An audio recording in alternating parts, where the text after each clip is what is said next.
बिस्मिल्लाहिर्रहमानिर्रहीम। अस्सलाम वालेकुम नाज़रीन। आज के वीडियो में हम बात करेंगे बानी पाकिस्तान कायद आज़म मोहम्मद अली जिन्ना की ज़िंदगी के आखिरी चंद आयाम के हवाले से। क्या बानी पाकिस्तान कायद आज़म मोहम्मद अली जिन्ना को बाकायदा प्लानिंग के तहत कत्ल किया गया था या फिर उनकी मौत तबई थी? ये वो सवालात हैं जो कि अक्सर हमारे यहाँ दोहराए जाते हैं। पाकिस्तान बनाने के बाद कायद आज़म शब-ओ-रोज़ की मेहनत से बीमार हो गए थे। फिर 14 जुलाई 1948 को उन्हें बलूचिस्तान की पुरफज़ा मुकाम ज़ियारत लाया गया। फातिमा जिन्ना अपनी किताब माई ब्रदर में लिखती हैं कि कोयटा से ज़ियारत मुंतकिल होने का फैसला जिन्ना का ज़ाती फैसला था, क्योंकि उनकी सरकारी और गैर सरकारी मसरूफियात के पेश नज़र उन्हें कोयटा में आराम करने का मौका ही नहीं मिल रहा था। यहाँ ज़ियारत में दवाइयाँ, परहेजी खाने या फिर अखराजात कौमी खजाने से नहीं बल्कि कायद आज़म की अपनी जेब से ही होते थे। लेकिन तबीयत में बेहतरी न आ सकी। कायद के ज़ाती मौलिज कर्नल इलाही बख्श ने कोयटा के सिविल सर्जन डॉक्टर सदीकी और क्लिनिकल पैथोलॉजिस्ट डॉक्टर महमूद को ज़ियारत बुलवाया। टेस्ट की रिपोर्ट आई तो ये कन्फर्म हो गया कि कायद आज़म को टीबी का मर्ज है। जब कर्नल इलाही बख्श ने कायद को बताया कि उन्हें टीबी का मर्ज लाहक है तो कायद ने जवाब दिया कि डॉक्टर, ये तो मैं 12 बरस से जानता हूँ। मैंने सिर्फ इसलिए इस मर्ज को जाहिर नहीं किया कि कहीं हिंदू मेरी मौत का इंतजार न करने लगे।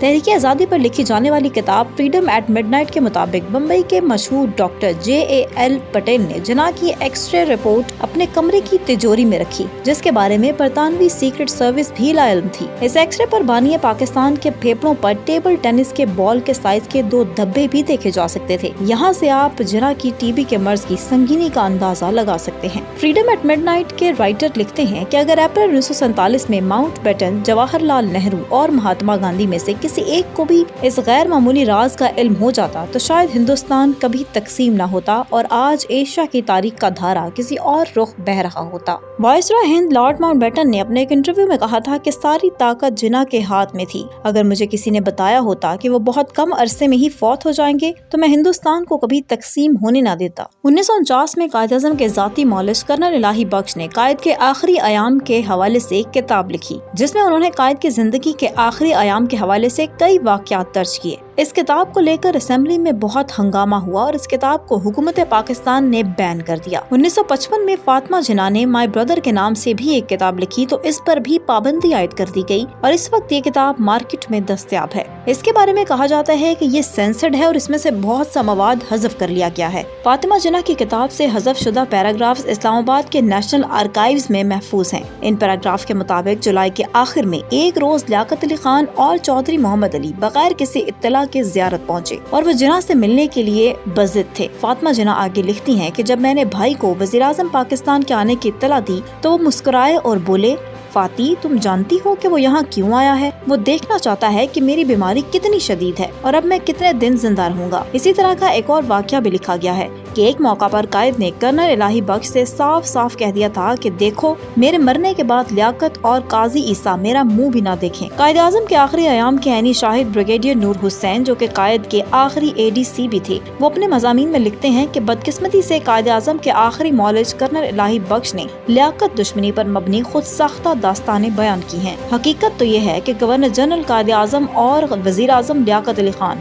दोनों के ताल्लुकात आखिरी वक्त तक इंतहाई खुशगवार थे। खैर, बात हो रही थी बानी पाकिस्तान के आखिरी आयाम की। कायद आज़म ज़ियारत में एक माह क़याम के बाद जब 13 अगस्त 1948 की शब कोयटा वापस पहुँचे तो उन्होंने अपने डॉक्टर से कहा कि बहुत अच्छा किया कि आप मुझे यहाँ ले आए। ज़ियारत में मुझे ऐसा महसूस होता था जैसे पिंजरे में कैद हूँ। 1 सितंबर 1948 को डॉक्टर इलाही बख्श ने फातिमा जिन्ना को बताया कि आपके भाई को हेमरेज हो गया है, लिहाजा उन्हें हर हाल में कराची शिफ्ट करना होगा। अगले आने वाले दिनों में कायद आज़म की तबीयत मजीद बिगड़ती गई।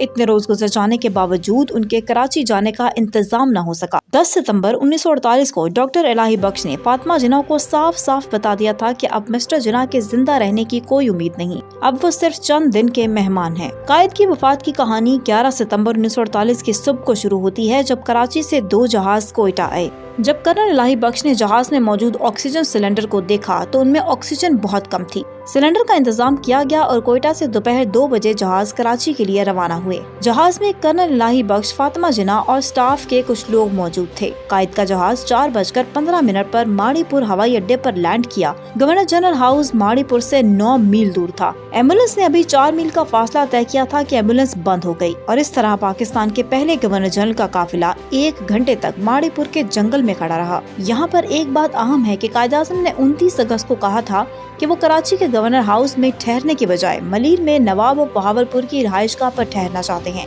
इस सिलसिले में नवाब ऑफ बहावलपुर से इजाजत भी हासिल कर ली गई थी। फिर उनको गवर्नर जनरल हाउस कौन और क्यों लेकर गया? गवर्नर जनरल हाउस पहुंचकर कायद की हालत का जायजा लिया गया।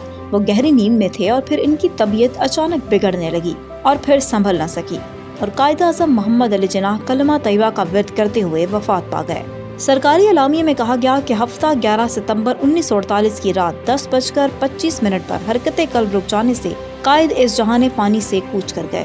वीडियो के हवाले से आपकी क्या राय है, इसका इजहार कमेंट सेक्शन में जरूर कीजिएगा। और वीडियो पसंद आई हो तो लाइक, शेयर एंड सब्सक्राइब करें।